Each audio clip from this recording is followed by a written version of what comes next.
Hi, I'm Sashwati, and you're watching TOI Eduthon. Welcome to the show. In today's episode, we are diving into a topic that keeps most parents awake at night: how to steer your child through the right career without second guessing every decision. Yes, that's a big question in every parent's mind.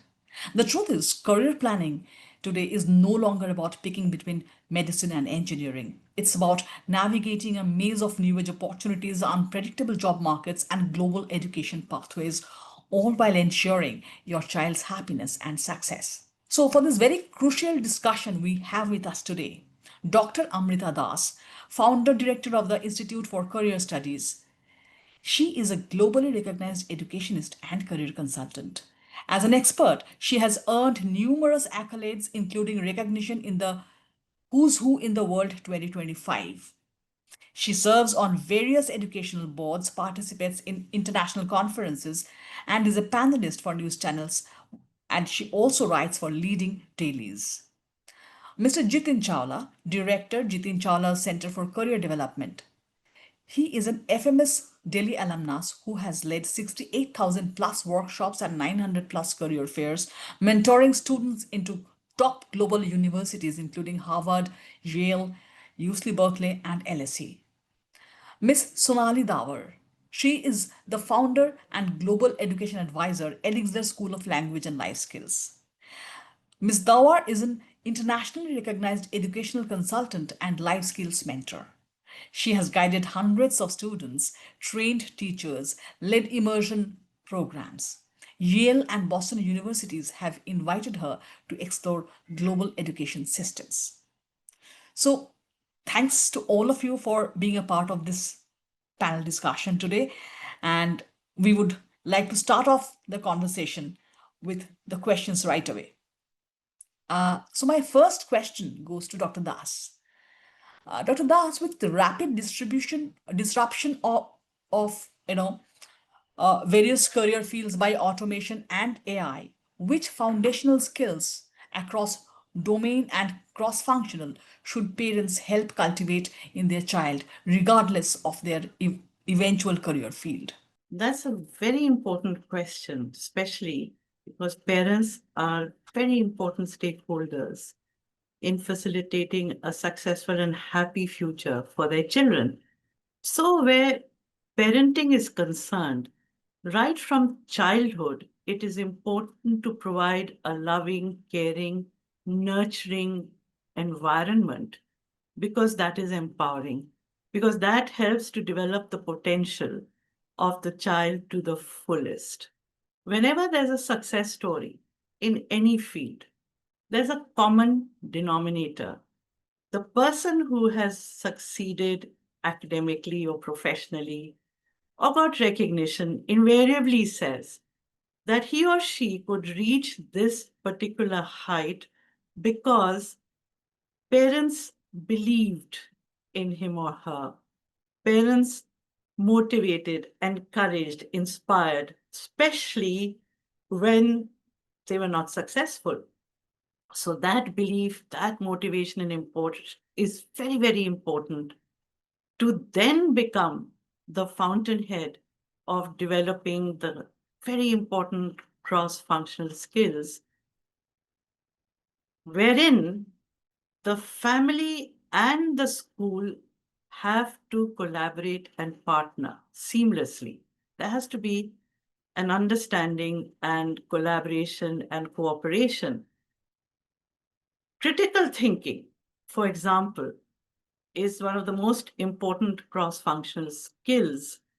So, this would require the development of curiosity, encouraging questioning, open ended discussions at home, reading, and participation in decision making. Unfortunately, today there's very little communication at home.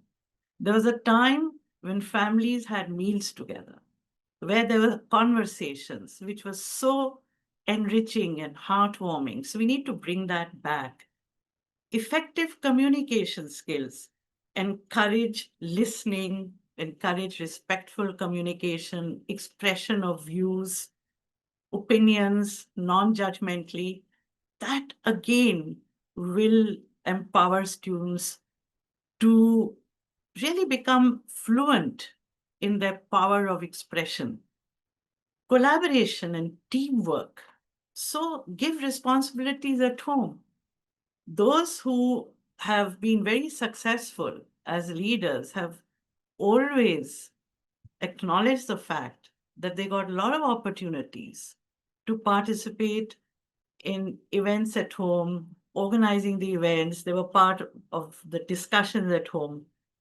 Also, parents should encourage their children to participate in co-curricular activities, extracurricular activities in school, and give that priority rather than tuitions and coaching. Unfortunately, a lot of students leave after grade 10 and move into dummy schools. So that puts a pause button on the development of their personality, their communication skills, the power of expression, and so on. Then adaptability and flexibility is important. Encourage, explore new fields with your children, discuss them, and help them to meet with people in the latest careers. Problem solving is again something that should be encouraged at home, wherein encouraging responsibility, self reliance, participation in home activities is important for everyone in the family. Along with that, encourage a growth mindset, encourage reading. So, all these employability skills can be developed at home through a lot of activities among family members and with parents and with family friends. Thank you, Dr. Das, for your insightful opinion. Now, I'll move on to my next question to Mr. Chawla. Parents receive so many conflicting guidelines. Start early, wait till class 10, focus on GPA or extracurriculars.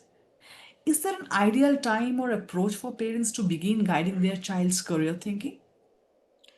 So definitely, I think the seeding can start off in sixth grade onwards.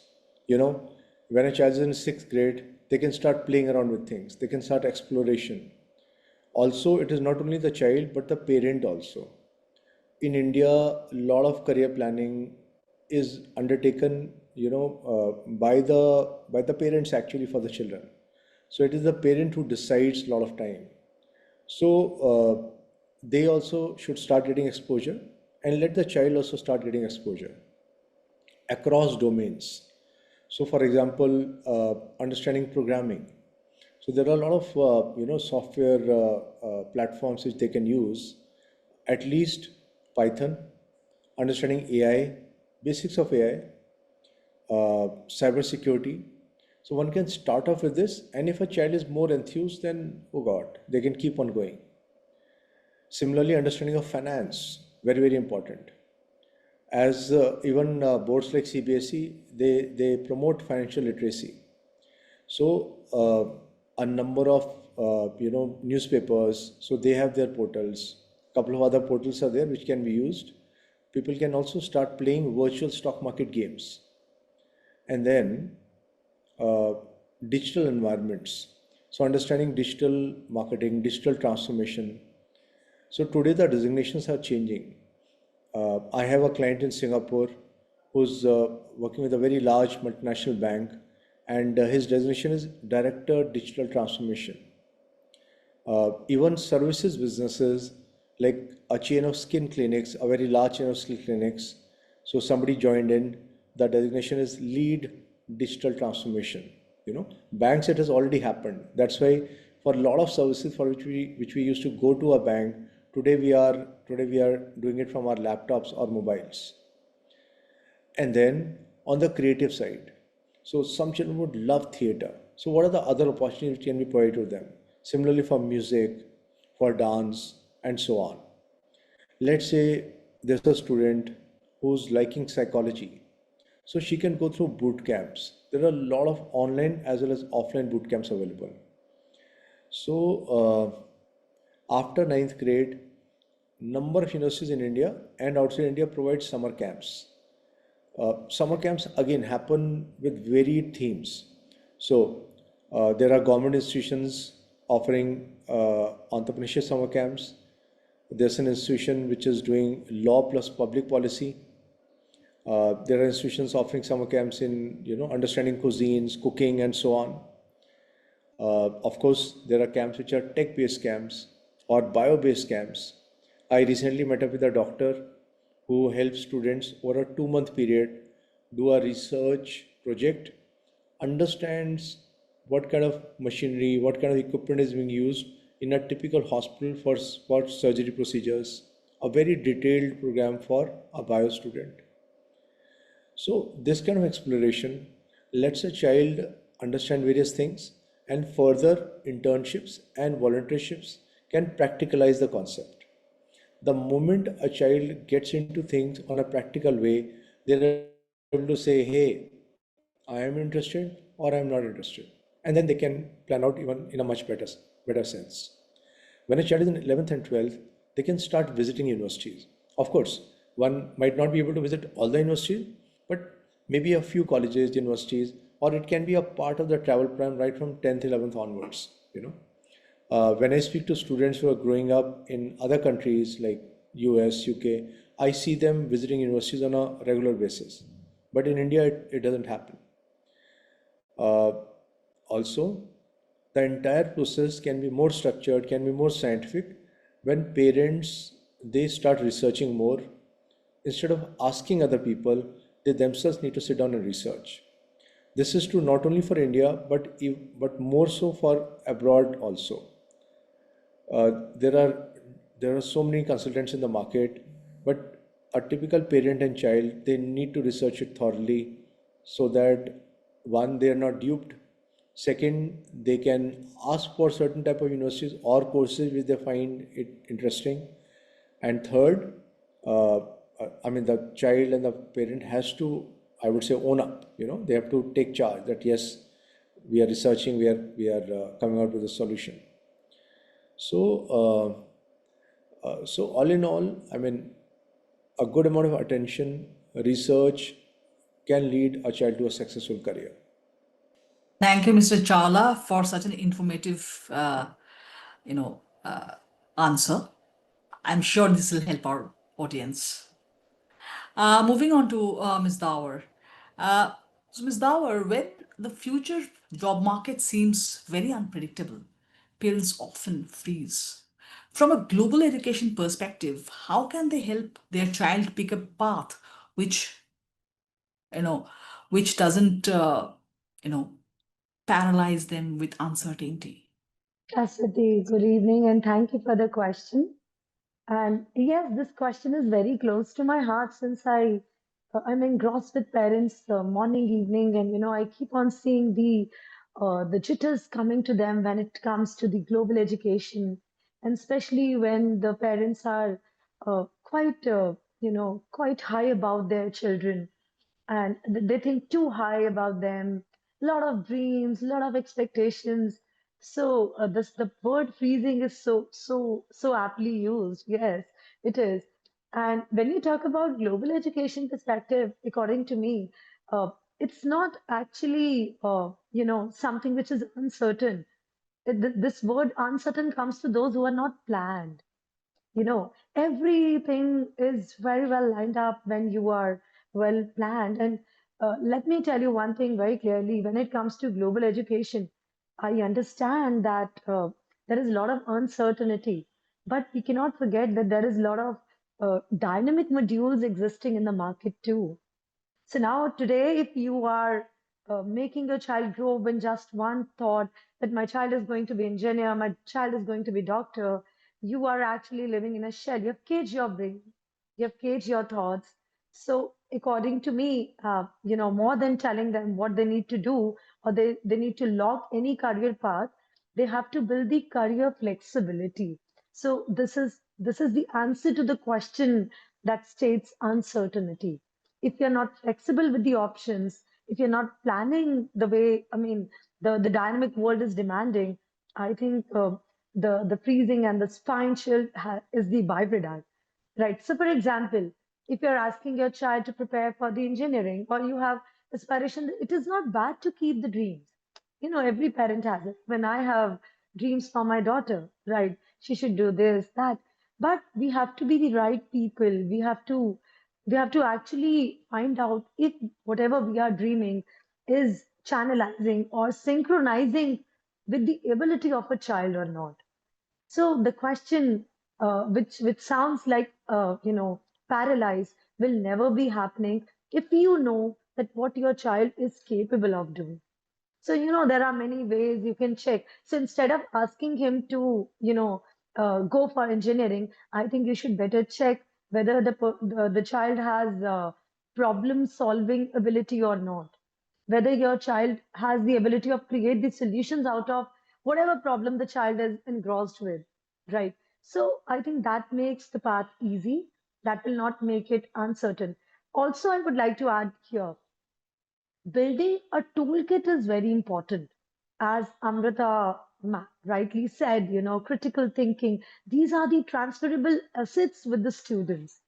You can apply it to any field. Communication, when you are digitally literate, when you have the ability to research, when you have the ability to adapt to any environment, I think any challenging situation can be dealt very nicely. So here I would like to take an example.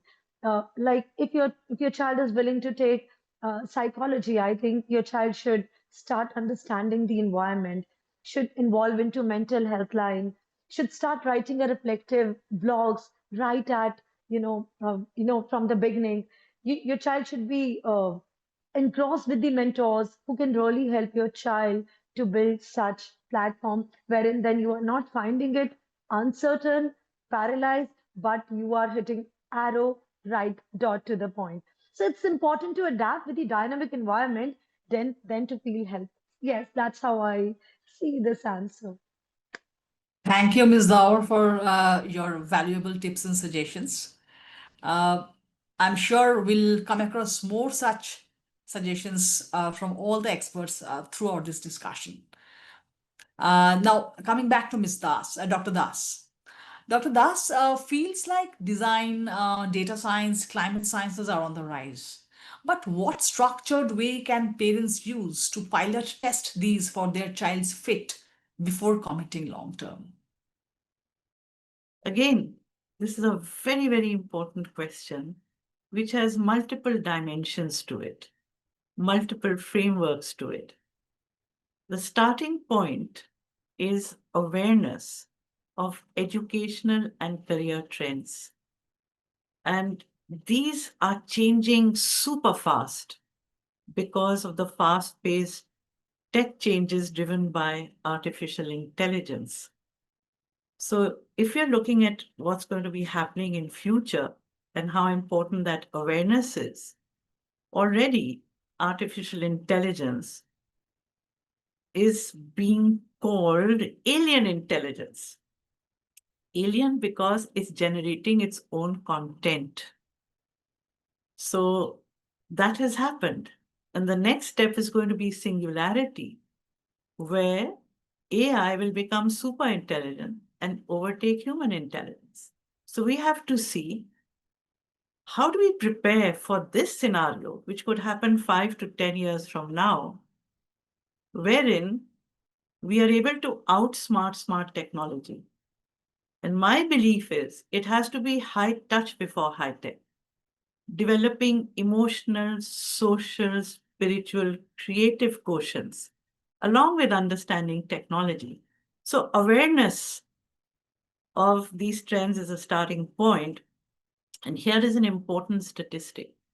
85% of job specializations 5 years from now, by 2030, don't exist today.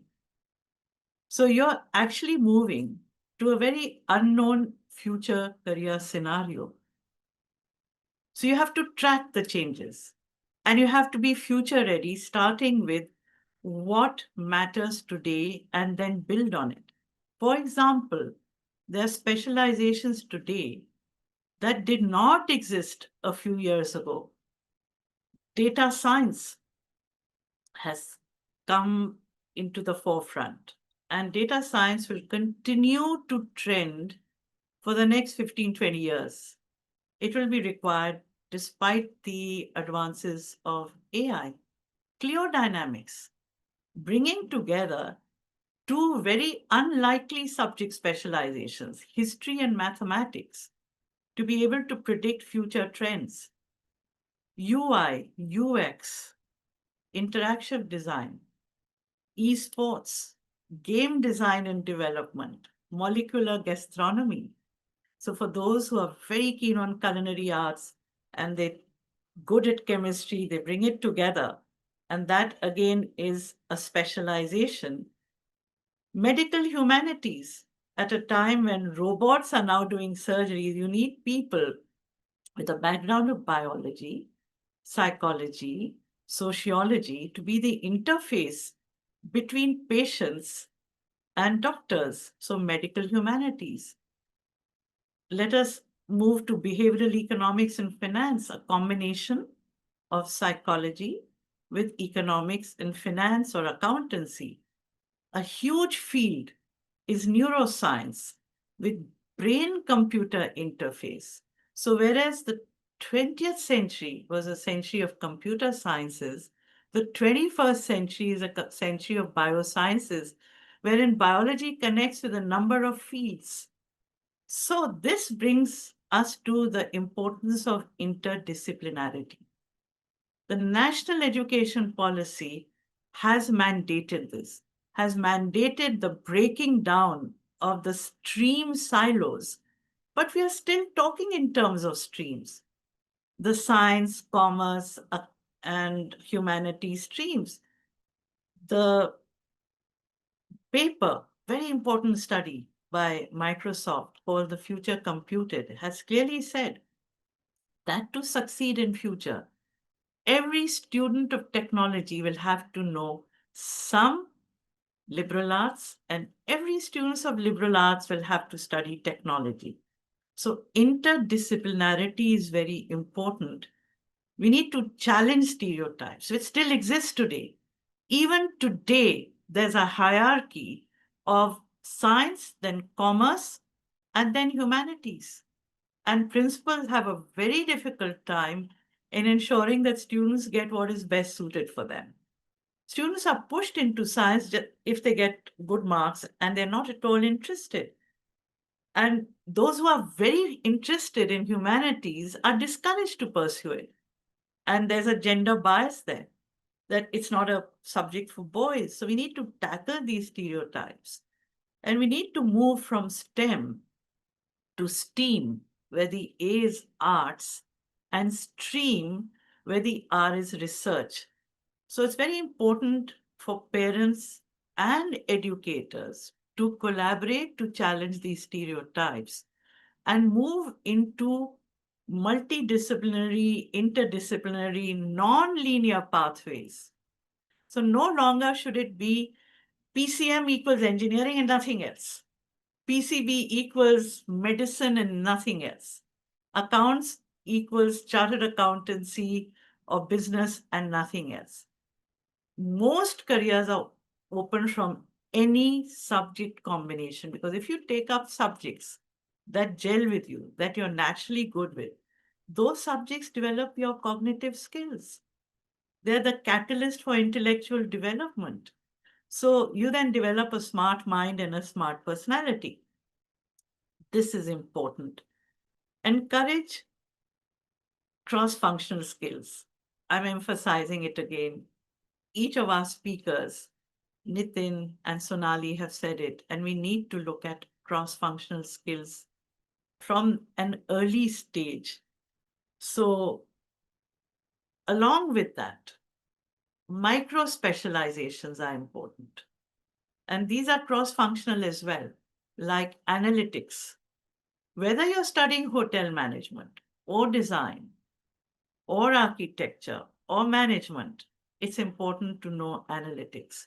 So I think even if students don't continue with mathematics, they should build on the basics of math and look at analytics and even applied statistics, because these are going to be very, very important for their future success.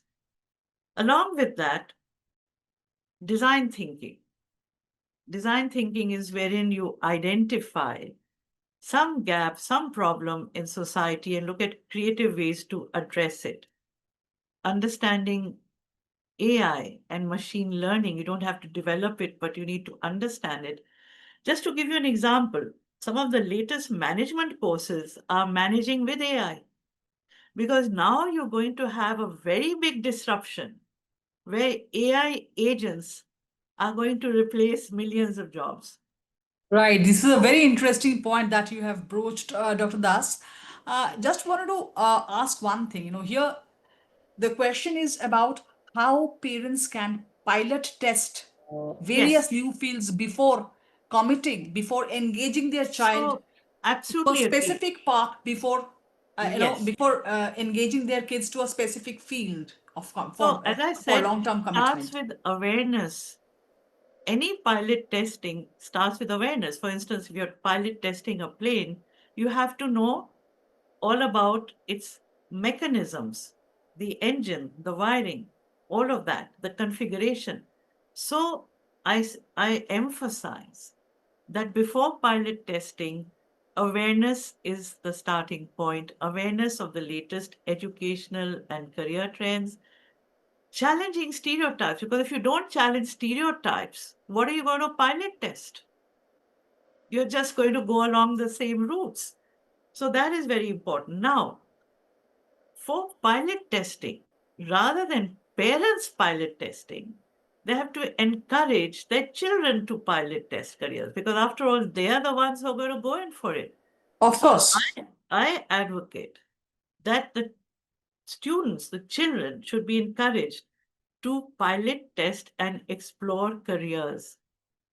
They are a lucky generation. Today, there are numerous opportunities for them to get immersive experiences of each and every shortlisted career from grade 8 onwards.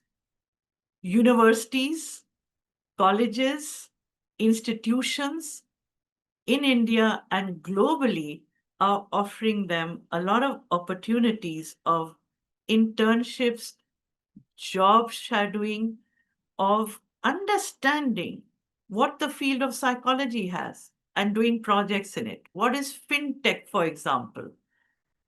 Imagine a grade 8 or grade 9 student looking at fintech, looking at the importance of, let us say, technology for investment, UI, UX, entrepreneurship, app development and design. And many schools are doing it, and children are extremely creative. I call it the power of now. And the power of now is that you don't have to think of a specialization, a job, or a career when you pass out of school, pass out of college, and pass out of university.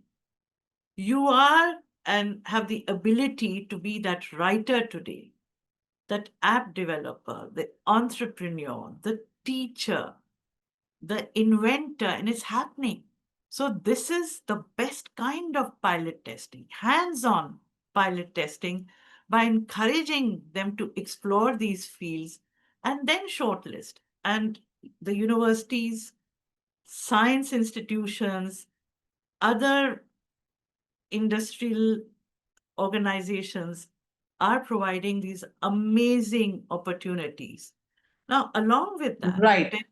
parents need to network and specifically network with people in emerging careers and get them to talk to their students and, if possible, organize some kind of shadowing experience, which can be done through the family network or through an alumni network of the school. And that is where collaborating with schools becomes very, very, very important. Seek career guidance. Career counseling today is a super specialization. It cannot be generalized. It has to be fine tuned to each one's unique frequency. At ICS, we did a survey of over 16,000 students in 125 schools across the country, guess what? Only 25% students had access to career guidance. 75% did not. They were unaware of it. And Right. those who did not were looking at the stereotypical careers, engineering, medical, accountancy, law, and so on.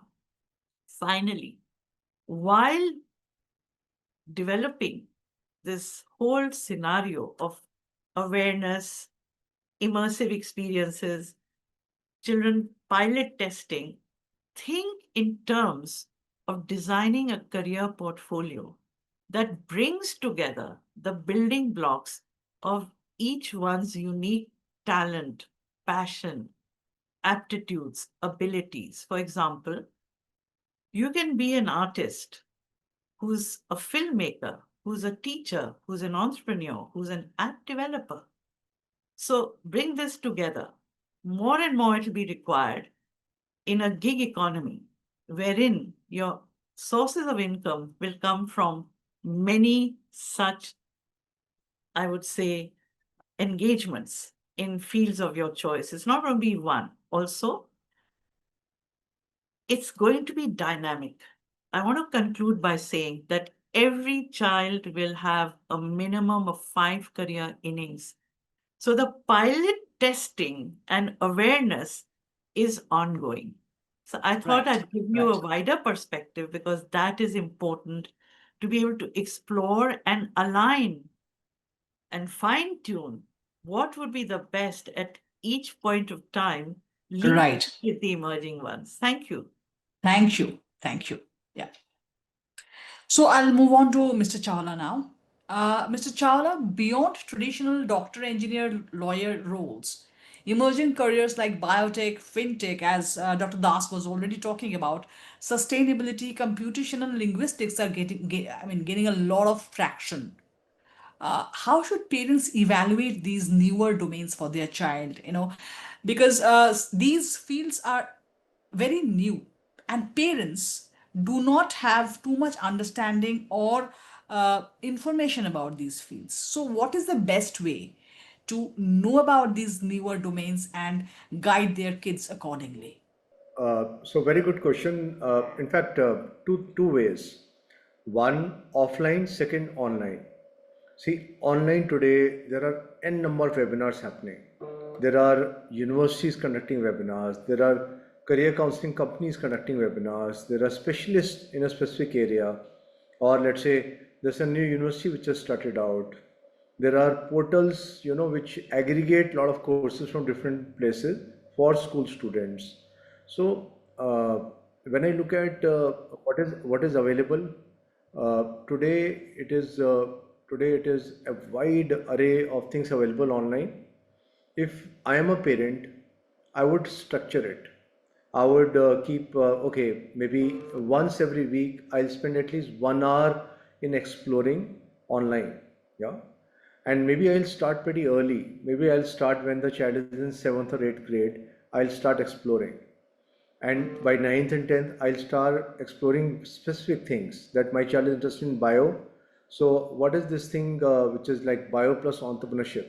How many medical startups are there in India, in Dubai, in UK? A UCL as a course, BSc Medical Innovation. So, what exactly does it provide? What are the graduates doing after they have completed it? So, I would try to research on all of this. So, this is online. Second is offline. So, if I look at metros, mini metros, there are n number of conferences happening. There are meetups which happen. There are things like Startup Saturday, Startup Grind, or one can check on meetup.com. Again, there are an array of meetups. It is possible to meet the right set of people. Again, there are career fairs. There are, university delegations coming in from all over the world. So, I would, as a parent, again, I would go, I would take my child, help the child attend a few conferences, myself also attend a few conferences. So when I do it over a period of say 4 or 5 years, I'll be able to garner a lot of data, and my decisions will be on the basis of data rather than hearsay. The main issue in India is that a lot of decision making happens when people speak to other people, and almost all people are in the same boat, and why one might be considered intelligent, but maybe if they are not exploring, they would say the same things. And hence, according to a survey which came in a very popular magazine, it is only 14 careers a typical student in India is thinking of, whereas according to US Department of Labor, there are 78,263 careers. So, uh, let's think of law. So when people are thinking of law, how many students, they have researched and say that the next upcoming field is environmental law, or maybe cyber law, international law, or something which a lot of people are still getting awareness about. I mean, they still don't know: marine law, space law. Gujarat National University, which is a government institution, they have programs on marine law. They have specializations on space law, yeah, or even BSc law, where you combine science and law, you know, or similarly, say fintech, yeah. Which places can I go and study fintech? How can I combine it? Public policy and law, international relations and law. Good combination, beautiful combination. But again, we need to get into the depth of these. So I'm suggesting online as well as offline. Second thing, taking up internships is a great way to understand that area. So and a lot of think tanks conducted. So there's a think tank in Delhi. They do a camp called iPolicy Camp, which is a two day camp where senior civil servants, where you'll find where you find a typical career counselor, where you'll find people who are doing, they're in public policy, so they are invited.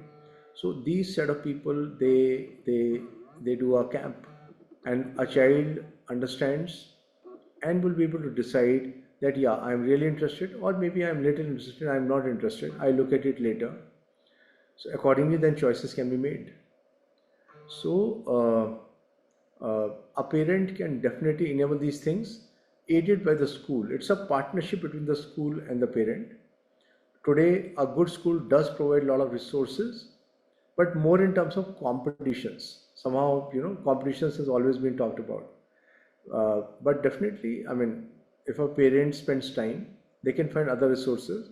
Maybe more online, it saves time, it is available at any point in time. You can do a recording and listen to it later, and so on. And few offline also. So a concerted effort is required by the parent to build it up and then derive some data points out of it and help the child in decision making. Very, very pertinent points, Mr. Chawla. Like Dr. Das, you also spoke about the interdisciplinary and multidisciplinary approach that today's kids need to have to explore the upcoming and new age career paths or career choices, right?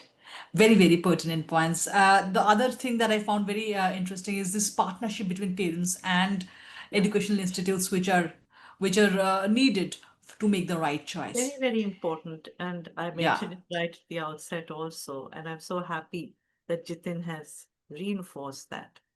Yeah. Now, moving on to Ms. Dawar.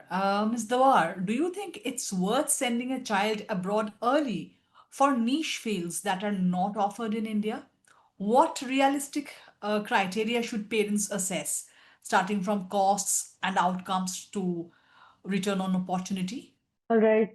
So answering to this question, as Jitin sir, Amrita ma'am rightly said that there are very less career options that children and even parents keep in mind. So in that scenario, where the career option setting is such a challenging task, going beyond the boundary lines is an interesting task to go. And I think if you're really looking for global education, if you're looking for the overseas education, trying your hand with the with off-box courses is right idea. It is not only the right idea.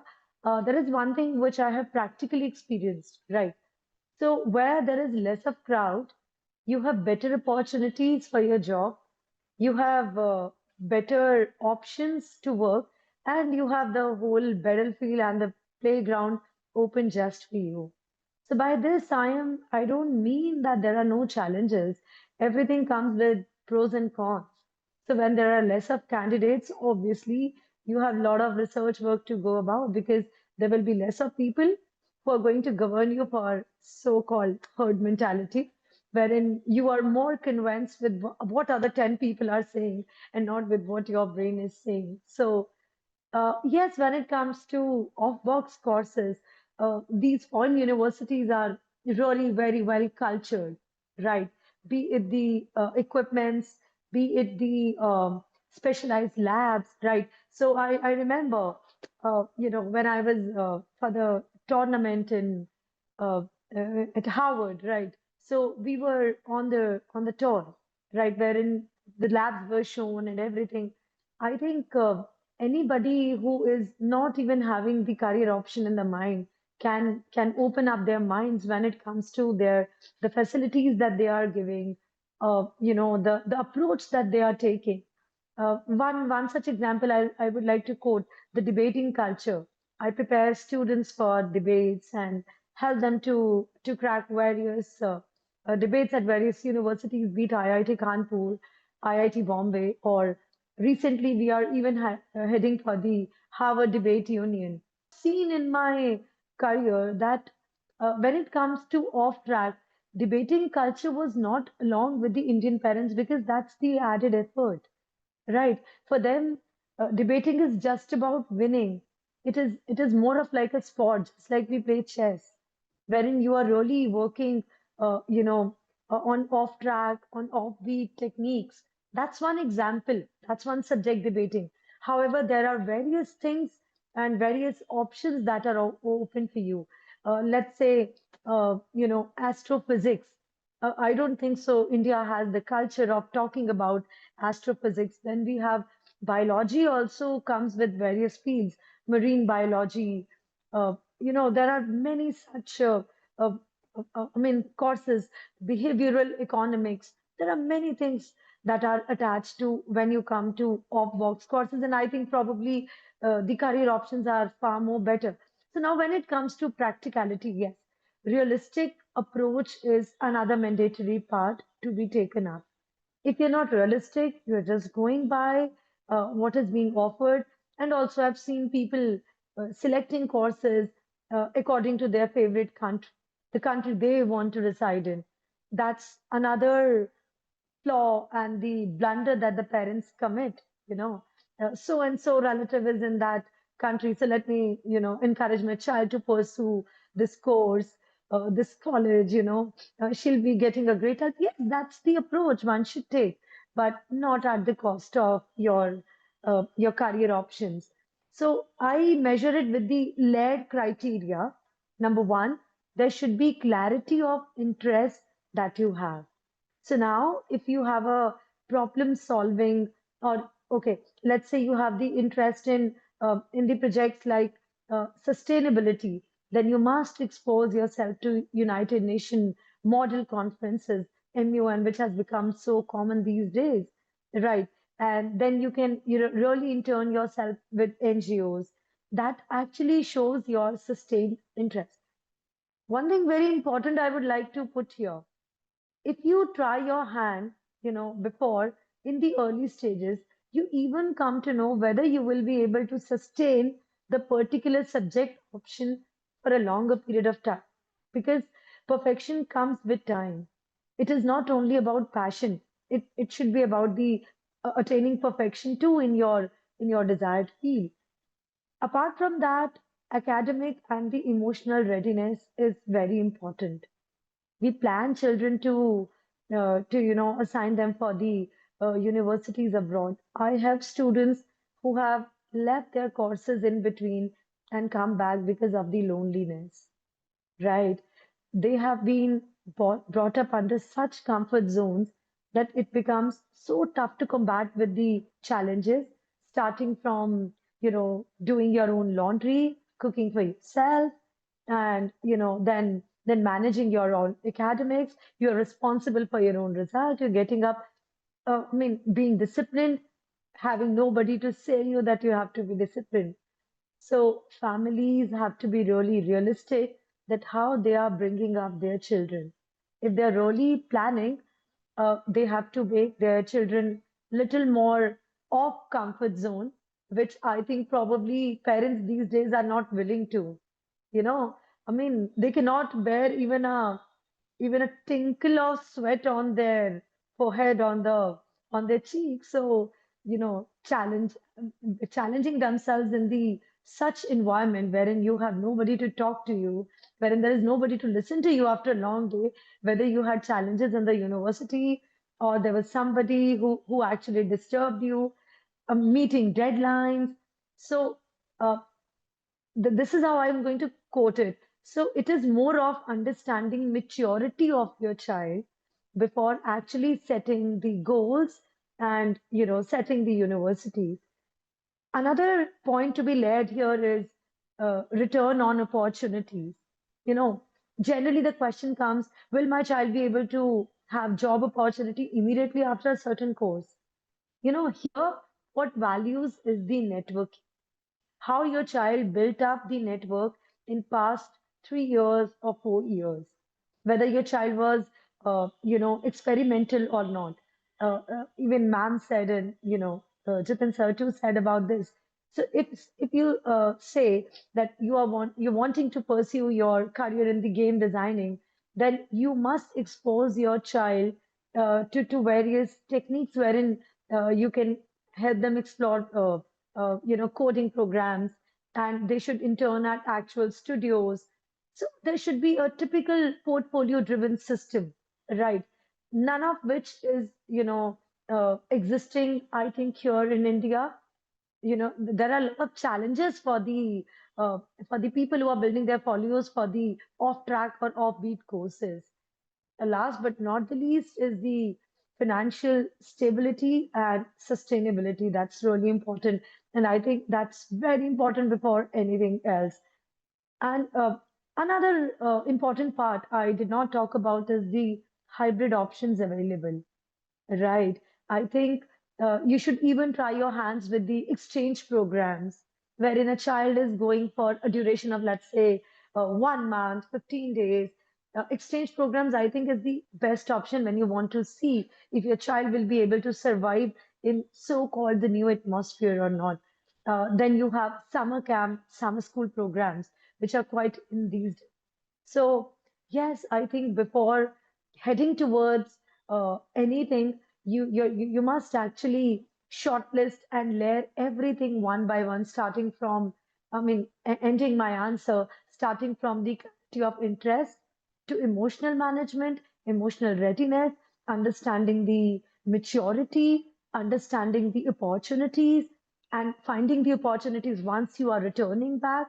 And that's how you decide whether your child or your ward is capable of sustaining for future years abroad, and not, but I mean, the hybrid options that we have, I mean, range of courses available to us.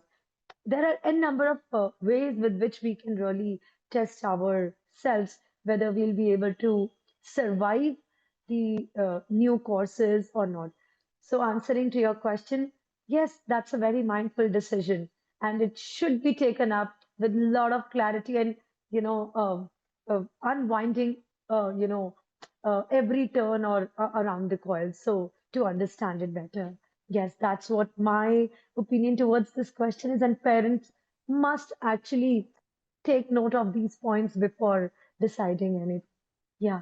Absolutely, Ms. Dawar. Thanks a lot for such a detailed answer. Now, moving on to Dr. Das, we are actually running out of time also. This is the last round of our panel discussion. Dr. Das, is there a checklist or decision rubric that you would recommend for parents, maybe integrating interests, adaptability, and global trends that helps them move from just guesswork to strategic choice for their kids? This is again a very relevant question, particularly in a very complex, fast changing scenario. So, the most important aspect is know. Know your child and help your child to know himself or herself, which is focus on aptitudes, interests, talents, aspirations. And there are a number of ways of doing it. Start with asking them a question to themselves. And this really works because today's Gen Z and Gen Alpha kid is existentialist. And I found that existentialist counseling is very impactful. The questions that have to be answered by the child are, and supported by parents, who am I? Where am I? Where do I want to go? How do I get there? What should I do to get there? So, this is the activity the parent and child should engage with. And this will bring out the core areas of aptitude, strengths, interests, and also weaknesses that have to be worked on. The next is inform. Information is power. Explore options, like all our resource people have said and reiterated. Jitin and Sonali have been talking about exploring options, explore the emerging fields, the career paths, know the job market trends. So that exploration again has to be a joint activity, because if parents do it on their own and don't include their children in this activity, there will be a kind of a divide.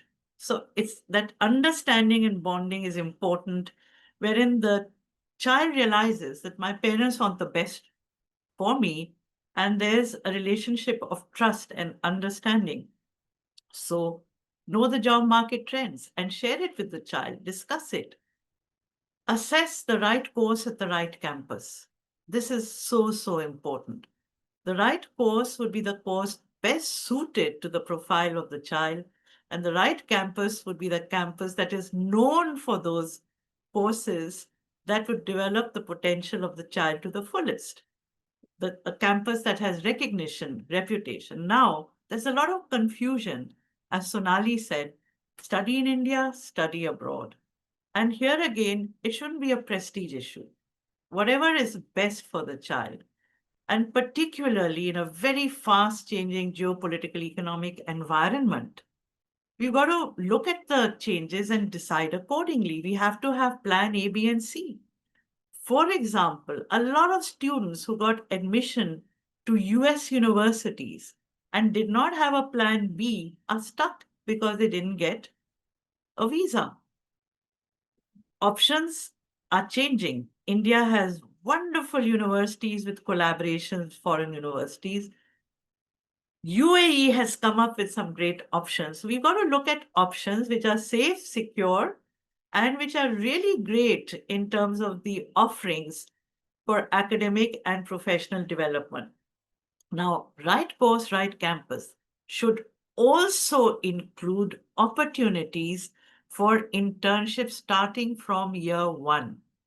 So, universities that offer internships and co ops, real work experience, and prepare their students to be future ready should be top of the list.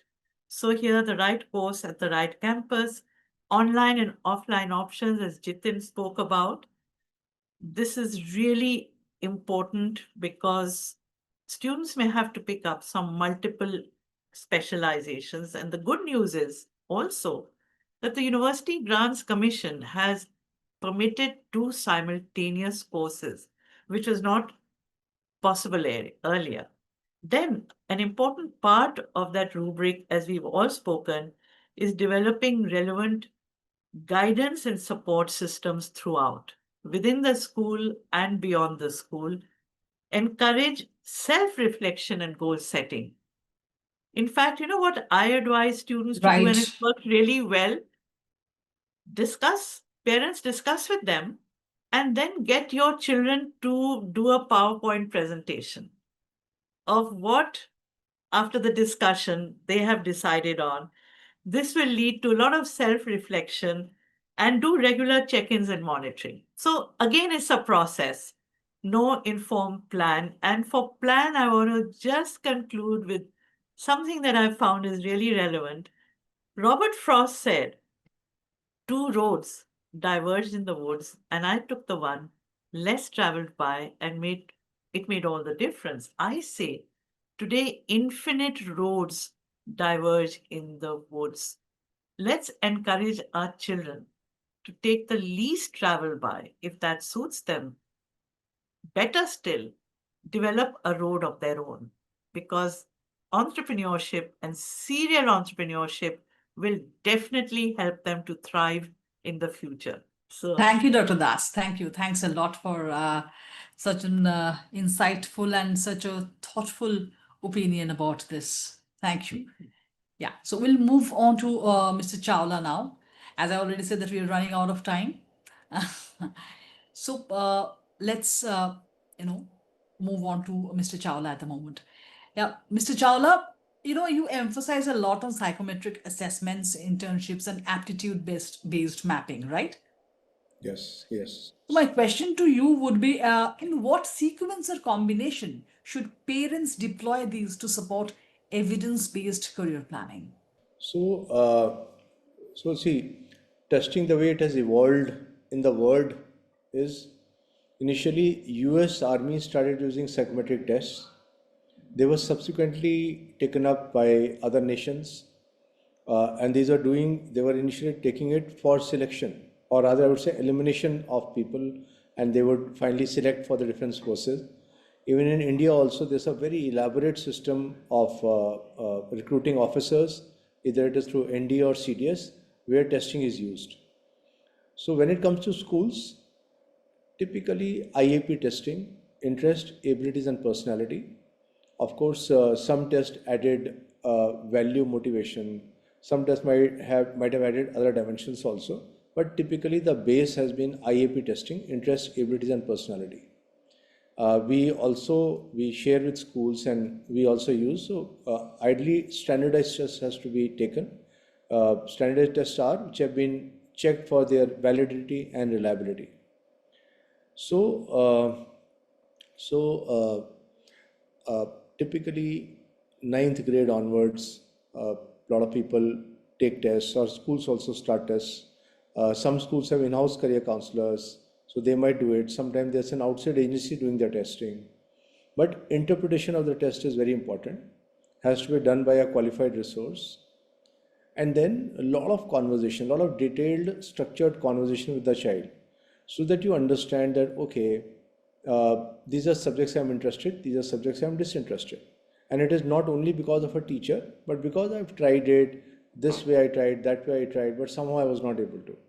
And maybe my interest lies somewhere else. Similarly, what do I read? What activity do I participate in? And a whole plethora of information about the child is undertaken.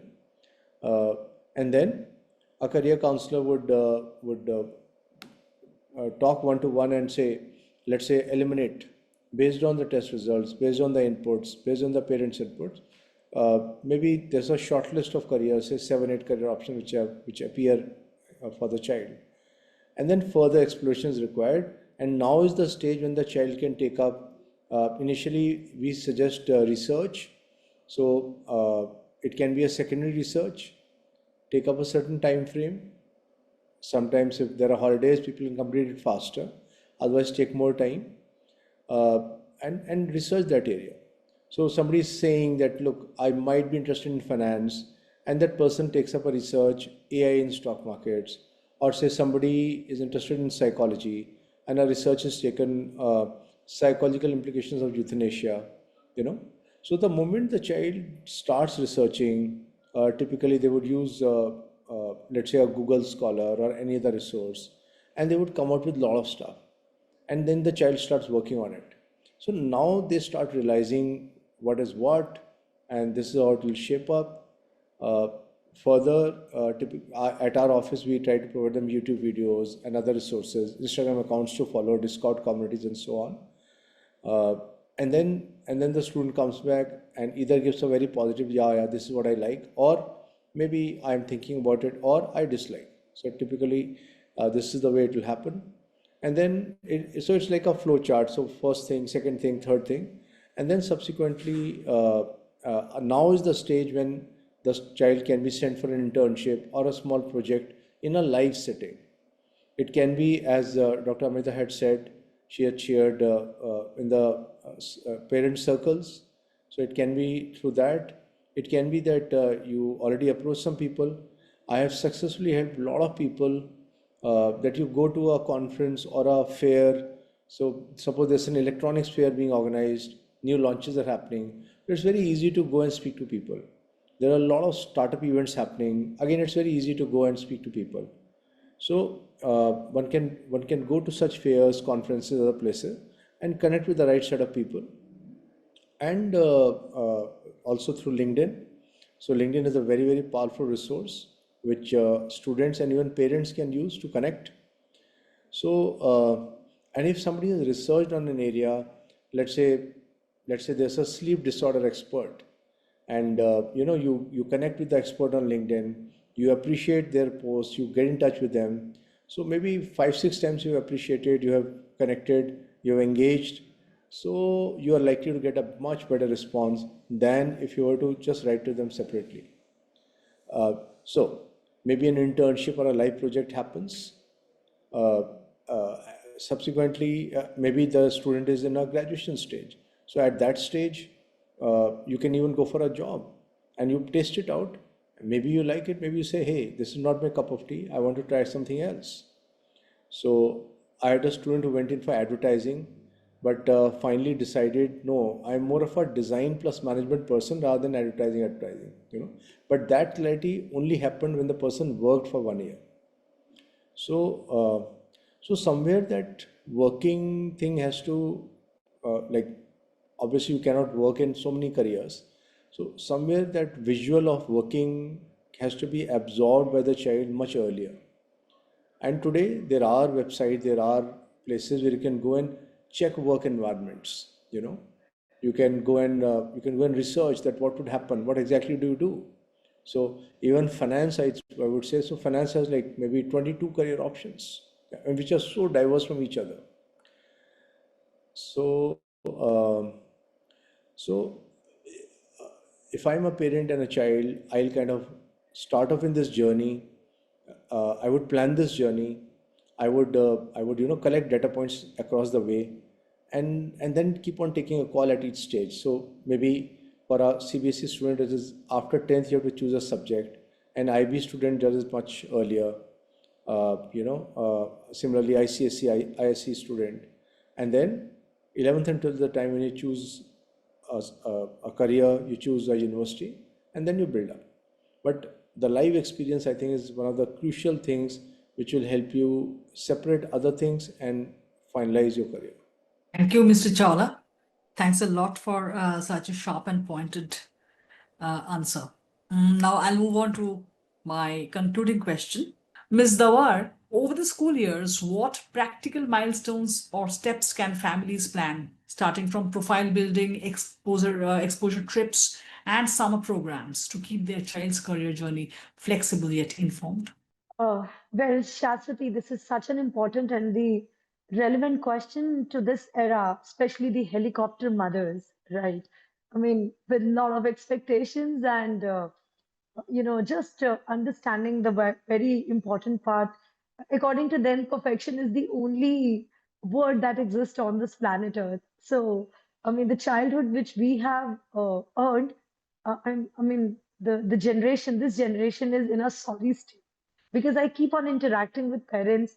As I mean, I think Mr. Chavla and Amrita ma'am too must have been encountering all these problems, and it takes my heart and soul to these children. So, yes, to actually unlayer this question now, yes, when practical milestone is really important. Doing justice to what your child is made up of is important. So, we feel that, admitting them or sending them to good schools, so-called the niche schools, the job is done. No, the job starts after sending them to the niche schools because that's you have actually shown the path. Now comes is to evoke the curiosity of your child. So, to answer this question before setting any milestone, you need to understand what makes your child curious. Involve them in different clubs, in different activities. I think the middle school years from 6 to 8 is the right period when you can explore and find out what interests your child. That's the time when you have no academic pressure. You have the time to explore your creativity, your imagination. You have a time to actually find out if your child is well capable of taking up the career that you are deciding in your head and in your head. So small seed of interest can be sown right in the middle school years, where you can see that whether the interest grows later to the next stage, or is is having any practicality in it or not. Moving on to the next part, that actually states again, answering to the question, families can take what next step, and after that the mothers and the guardians can think about what theme your child should take. Now it is not about only curiosity. Now it's about exploring different fields. You should try exploring different theme-based programs wherein you start building interest according to the major subjects and the minor subjects that exist. It can be the environment, it can be the climate control action groups, or it can be the hackathons that are happening, and then making them appear for different quiz competitions. And I mean, again, if your child enjoys writing about traveling blogs, you can start involving into different internship programs, interviewing people for their travel diaries, and that is not only going to build their interest, but also is going to make them versatile with their reflective approach and communicating with different people, because that's what the need of the particular field is. And then finally to the higher school, wherein the focus deepens. So now, right from the beginning, if the seed is rightly sown and the sunlight, water, and the gardener is doing a good job, then obviously the tree is going to have the fruits which you are actually dreaming of. Now that is the stage when children start showing the initiative taken up at the early stages. So I have seen various parents and the students, those who work, start from the middle schools, and today even in grade ninth and 10th, their children are doing amazingly well. I mean, I think that they don't need anybody to tell them what to do, what not to do. They don't need anybody to tell them their finances. They are so well equipped that even at this point of time, they are well equipped with the subject called financial literacy. You don't have to send them to the literacy camps actually, and they know when to attend the conferences. So yes, I feel that children should be involved at different stages, starting from curiosity to identify the themes, and then start showing their focus, deep focus, and initiative towards any subject. And that makes them pro. And I think then, answering to your question, that the journey remains quite interesting, flexible, yet informed, and out of hassle. Yes, that's what I would like to answer to this question. Thanks a lot again, Ms. Dawar. What a concluding statement. This entire conversation was not only informative but also very reflective. I'm sure our audience, I mean the parents, who is the target audience for this discussion, they will not only benefit from the tips and suggestions, but also they'll be able to build a different perspective. Thanks a lot to all of you for giving us your time and inputs. Thank you. Thank you.